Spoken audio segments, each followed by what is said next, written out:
All right, I lied. I think that was a 5-second break. Okay, so here you can see a setup which is very similar to what I have in a lab, except it has a lid that comes over the top to turn it into a suitcase for easy portability and kind of tossing it around in your pickup truck so you can throw it behind the seat in your pickup without damaging the equipment. And it's a very sturdy metal case on the one I have. But essentially you have a gauge that measures the pressure inside the chamber. And actually, I'm not sure which is which, but there's a gauge measuring the tank pressure and a gauge measuring the chamber pressure. And you've got a valve that allows the gases to go into the chamber to pressurize it at a particular rate. You don't want to overfill too quickly. And you've got another valve to open up the tank. And you, just like in the video, you watch the cut end of the petiole. The petiole is right here, and it's squeezed just to the right tightness. You don't want to over squeeze it to crush the petiole, but you want to squeeze it enough where it's an airtight seal around it. And it's held in place snugly without crushing the petiole. If you crush the petiole, you've crushed the xylem, and it's not going to give you an accurate reading. Xylem and phloem, excuse me. And I think I mentioned phloem, but it's xylem and phloem that's actually going to be bubbling up the liquid from both. So how to use it? The water column in the plant is always under tension. When a sample is cut, this water column is disrupted and recedes back into the petiole, into the sample leaf. The sample is then placed in the chamber with a cut surface protruding out through the chamber lid. Again, there are special gaskets and devices to squeeze the end of the leaf. And there are some that work great for standard type petioles like you would have in grapes or almonds or something like that. But other designs, there are other gasket designs, lids for your chamber that are more designed for your lawn grass or corn leaves. Very different than trying to do leaf water potential in grapes and with a petiole. If I'm doing corn or lawn fescue grass, a very different design for that gasket needs to be made. And then I've got some big petioles and very tiny petioles and very short petioles. So you have lots of different designs to put the chamber lid on and grab the petiole for that leaf. I think my chamber has like 6 different designs that come standard with it, and you can buy others. The pressure is increased slowly. So there's a rate valve that controls. Remember I said you want to bleed the liquid in or let the, not the liquid, the gas, the nitrogen gas, you want it to go into the chamber slowly. And so 1/2 bar per second is slowly enough where you can see it going up, and then when it starts bubbling, you can take your reading. If you do it too fast, it's going to shoot right past you. Take your reading, you're not sure when did it start bubbling. You know, the gauge was going up too fast.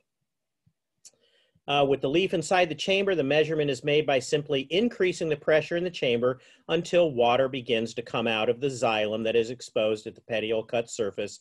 This is called the end point. The water's coming out. Using a hand lens, the water coming out of the petiole cut surface looks like an upwelling of water from a porous surface. The best endpoint is one where a small increase in pressure causes a noticeable increase in the flow of water or flow at the cut end. And a decrease in pressure, if you bring it down, the water will get sucked back in or disappear back into the petiole. And you get pretty good at this pretty quickly when you play around with it. So here's a design, the gasket at the top of the chamber, and your compressed gas cylinder. Nitrogen gas is most common because it's accessible, generally affordable, non-flammable. It's safe. in terms of breathing it. A lot of advantage. Nitrogen gas is the one I've always seen, unless you have a bicycle pump style like we saw in the video. And so you put it in, you cut the surface, or maybe, yeah, you cut the surface and then you go. Turn on the pressure.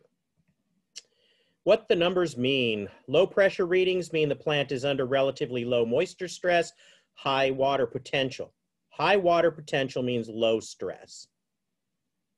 High water, low stress.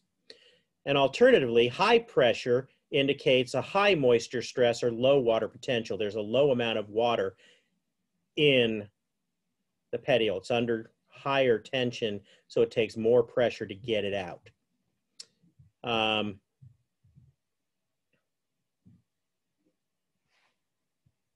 Pre-dawn leaf water potential measurements range from 1.5 bars for plants in saturated soil to 60 bars or more for desert plants with no available soil moisture. So you don't have to memorize these numbers, but you can see a massive range. You've got a plant that's under 0 water stress in saturated soil and plants under high stress in a desert environment.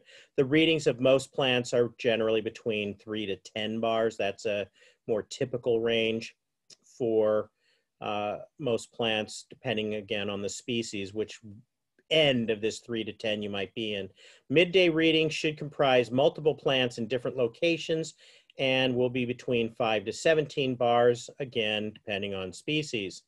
And there's also seasonal fluctuations. So these are just some guidelines, what kind of numbers that you would see. And these are bars, so you'd have to multiply them times 14.5 to get PSI. So for example, 10 bars is 145 PSI. That's a lot of pressure.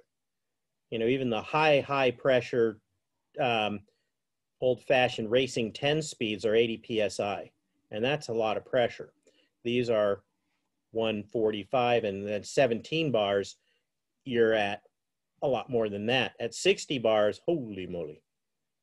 Anyway, interpreting the results, less than 10 bars, again, in the final reporting, it's a negative number.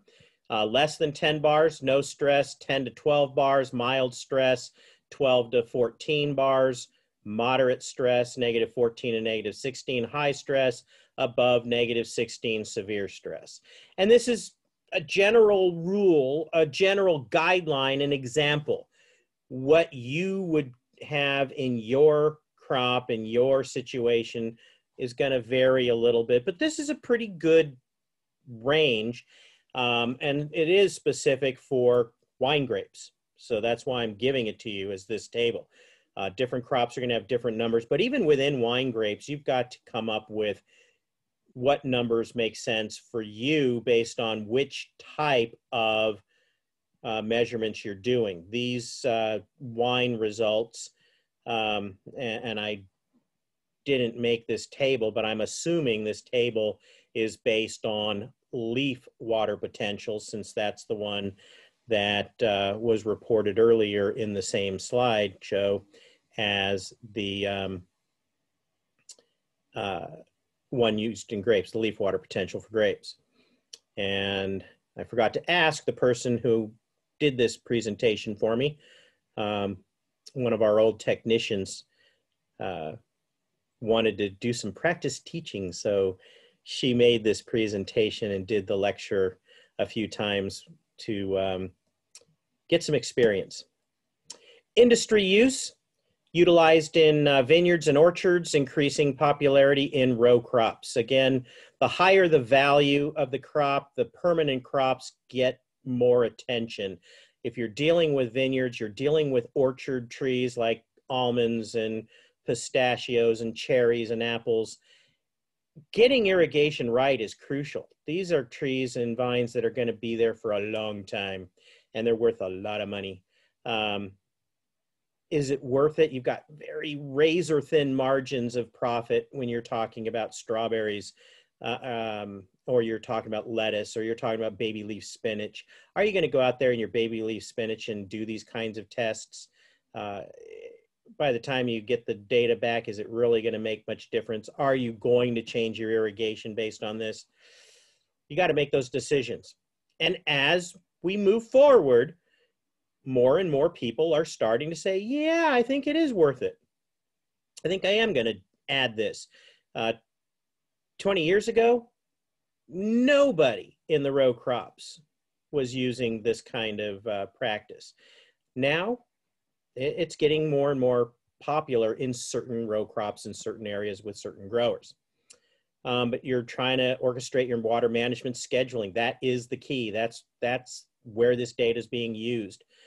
Start measurements in spring and continue through summer and autumn for seasonal water changes.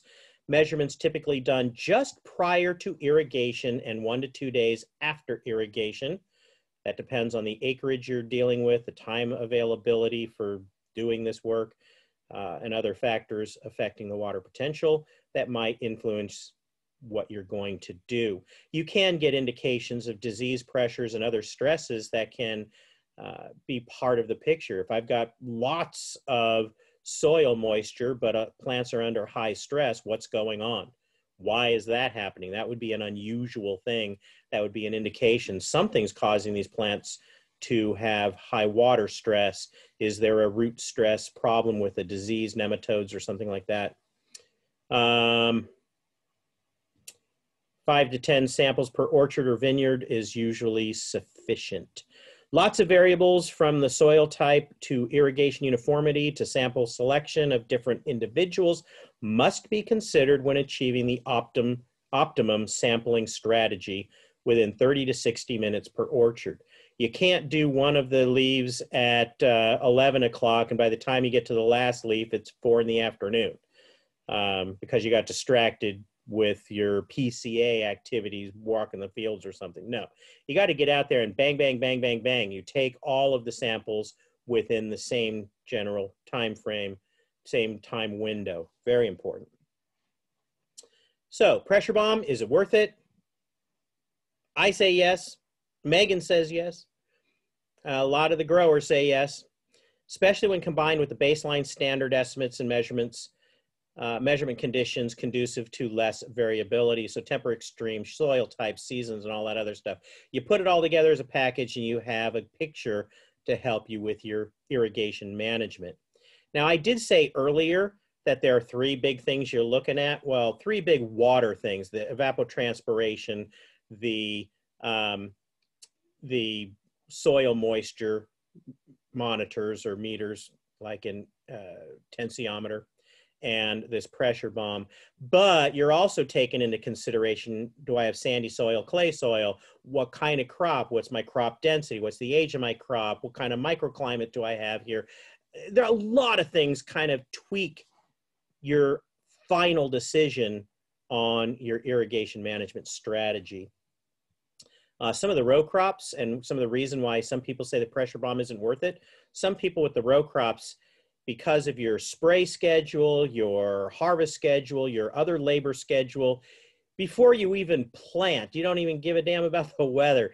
You are on an irrigation schedule. You can tell somebody the day that you're going to be irrigating that field 2 weeks before you even plant the seed, because everything's on such a tight schedule. And the only thing you might adjust is, well, the weather was kind of cool, let's cut back on the amount of water, or the weather was kind of hot, let's increase the water, or maybe the weather's really hot, let's bump the irrigation up. But you know, sometimes you've got that schedule and you're not going to change anything because of the pressure bomb test. You kind of can't. All the pieces are so lined up, there's nowhere to move. Your irrigation scheduling, you're constantly going, and there's nowhere to move unless you're desperate, and you're only desperate if there was a heat wave event of some sort, and you're desperate to do irrigation. Or in vines, in vineyards, there's a freeze coming on, but that's not an irrigation. That's a different management, frost protection. Anyway, so here's a couple of links. I did not double check these, and I'm not going to bother at this stage of the game. But you could look up some of these things. I've already shown you some of this stuff. The the Fruit and Nut Education Center at Davis, and the informatics at Davis. You can find these things even if the links have changed. Here is the irrigation scheduling site for the stem water potential measurements. And so you could look at the stem water potential information and calculate that using their website. Fabulous site. I highly recommend you take a look. And so they have where you can look this up online. Here's an active station, Salinas South 2, and you pick a date. Now, it doesn't have a lot of historical data. Last time I was there, you have to get the data that week, and then you can't get it. It only gives you a week history. But if you're doing the vineyard production, you're checking every day anyway. So you don't even need a week back because you're checking this every day. Anyway, that is it for pressure chambers. You know what? Maybe that's not it. Now it's bugging me.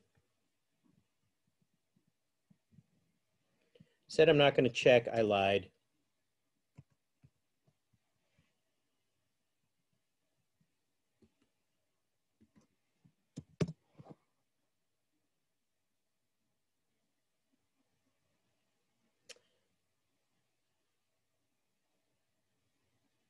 And my link is not moving, but there it goes.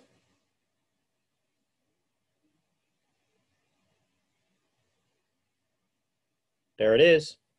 So it uses CIMMYS weather station data, and so I can look at Los Baños, good enough. And I look at the date, and it only has the last 1, 2, 3, 4, 5, 6 days. So I can look at what it was on Thursday, the 19th, and I can check a time. You have to have a consistent time and check. And there's the information. It kicked out with that range. What are the leaf water potential, stem water potentials for grapes, walnut, almond, prune, and relative humidity. Now, I think the almond, prune, they don't specify, but I think those are stem water potentials where they don't specify. But grapes, they give both. So a really cool site. But these are, again, just estimates. You have to compare those estimates based on the reporting here with your actual numbers in your vineyards.